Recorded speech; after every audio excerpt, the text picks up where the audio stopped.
지금은 왜 우리가 국민의당을 창당했는지 그 출발점을 돌아볼 때입니다.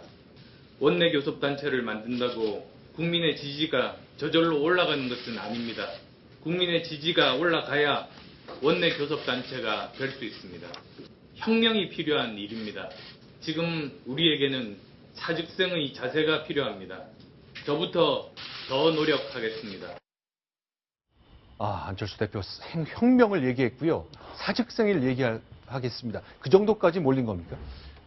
그 정도까지 몰렸다라고 본인이 느끼니까 저렇게까지 말씀을 하셨겠죠. 그동안은 이제 지지율이 초기에 생각보다 많이, 특히 호남 지역에서 지지를 받다가 더불어민주당에서 영입 과정이나 이런 것들이 잘 비교적 더불어민주당 입당에서는 잘 되다 보니까 국민의당이 상대적으로 움츠러들었고 또 무엇보다 저는 보고 있으면은 그렇습니다. 이게 야권에서 했던 분열 양상으로만 보였었지 이 제3당으로서 위치를 잡는다는 느낌이 별로 안 나왔거든요. 그러다 보니까 자연스럽게 지지율 자체가 반등도 안 됐고 결국 이제 지금 보시면 이제 무엇보다 국고보조금 문제가 지금 달려있지 않습니까? 교섭단체 구성을 못 하다 보니까 당장 이게 손에 당이 활동하는 데서도 경비라는 것을 무시할 수 없는데 교섭단체가 못 되다 보니까 6억 2천 정도밖에 못 받게 됐고요. 선거보조금 같은 경우 그 차이가 더 크게 나게 됩니다. 교섭단체가 됐을 때 72억 원인데 비교섭단체로서 24억밖에 못 받는 상황이 되다 보니까 이 지지율의 문제를 떠나서 실질적으로도 이 보조금 문제를 가지고 있으면 안철수 대표 입장에서 저렇게 얘기를 할 수밖에 없겠죠. 자, 영입에 이제 큰 비상불이, 빨간불이 켜져 있기 때문에 그런데 많이 급해서 그런 건지 실제 논의가 있는지 모르겠습니다만 새누리당 대구에서 진바꿔 싸우고 있는 유승민 의원 영입하겠다는 그 욕심도 의견을 내놨는데요. 문병호 의원 얘기입니다. 국민의당 생각입니다. 같이 한번 들어보겠습니다. 저희 당은 새누리당 내에서도 유승민 대표나 이런 분들과 합리적 보수분들은 저희가 충분히 같이 할 수 있다고 생각하고 있습니다. 아마 지금 공천 과정에서 공천을 못 받게 되지 않을까 그런 예상도 하고 있기 때문에 좀 예의주시하고 있습니다. 우리 당이면은 우리 당은 당교의 정신에 충실해야 돼요. 또 우리 당의 의무 중에 하나가 국정에 협조하도록 돼 있고요. 그거는 개인적으로 뭐 이거 된다 안 된다 제가 지금 상관이 아니잖아요. 자, 유승민 의원 대구에서 공천 반이 많이 좀 지지율은 굉장히 앞서 있는데 유승민 의원의 거취까지 관심이 갈 정도로 국민의당이 좀 열심히 땡기고 있는 거죠. 저기 유승민 의원에 대해서 국민의당이 검토한다는 건 제가 볼 때는 말이 안 된다고 봅니다. 제가 볼 때는 내가 유승민이라면 만약에 혹시라도 공천을 못 받았다. 무소속으로 가죠.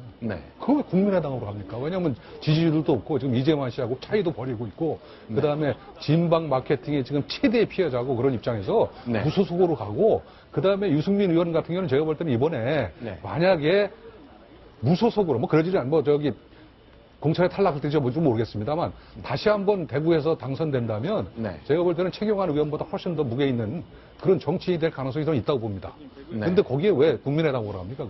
그런데 이제 국민의당은 이제 20석을 채워야 보조금도 수십억 더 받는데 17석에서 멈춰 있잖아요. 그래서 이렇게 많은 후보들을 두고 이렇게 입지를 하고 있는데 여러 가지 될 만한 이유도 있고 아닐 만한 이유도 다 있고 그렇네요. 그런데 이제 유승민 의원은 제 생각에도 좀 어려울 것 같고요. 그다음에 의원직이 지금 아니신 분들도 영입 대상에 오르내리고 있는데요. 일단은 정운전 전 총리는 의원직은 없지만 지금 오늘도 다시 한번 김영하 인재영입위원장이 정운찬 전 총리는 정말 영입하고 싶다라면서 뜻을 강하게 밝혔습니다. 저 다음 주 화요일 23일 날 그 국민의당에서 강의도 한다고 하고요.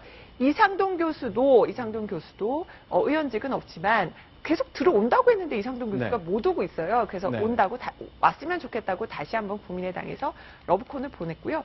신기남 의원은 바로 이제 탈당을 했지만 바로 아들 로스쿨 청탁 문제로 지금 논란이 됐었고요. 의원직은 있지만 일단 안철수 대표도 신기남 의원 영입에 대해서는 꼭 모셔야 될 것은 아니다라고 지금 선을 그은 바 있습니다. 근데 이제 나머지 분들은 다 이제 영입 조건과 관련해서 별 문제 없이 녹색불, 파란불이 들었지만 신기남 의원만큼은 빨간불이 들어왔는데 그 갑질 논란 징계 때문에 그런 거잖아요. 그렇습니다. 그래서 어떤 새 정치를 표방하는 것이 바로 국민의당인데 어떤 당이 지향하는 바와 만약 그런 신기남 의원을 영입하고 교섭단체를 만든다고 해서 국민의 지지가 올라가느냐 그걸 물은 것도 신기남 의원 영입과도 좀 관련 있는 얘기라고 할 수가 있겠습니다. 근데 그동안은요.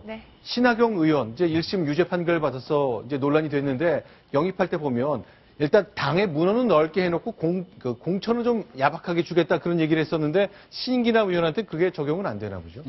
그런데 만약에요. 네. 당내에서도 지금 이견이 엇갈리고 있어서요. 장병환 정책위의장도 신기남 의원이 너무 마녀 사냥을 당했는데 오면 어떨까? 또 개인적으로 국민의당에서 이제 신기남 의원을 영입했으면 좋겠다라고 말씀하시는 분도 있습니다. 당내에서 그 부분도 계속 이견이 노출될 것 같습니다. 알겠습니다. 자.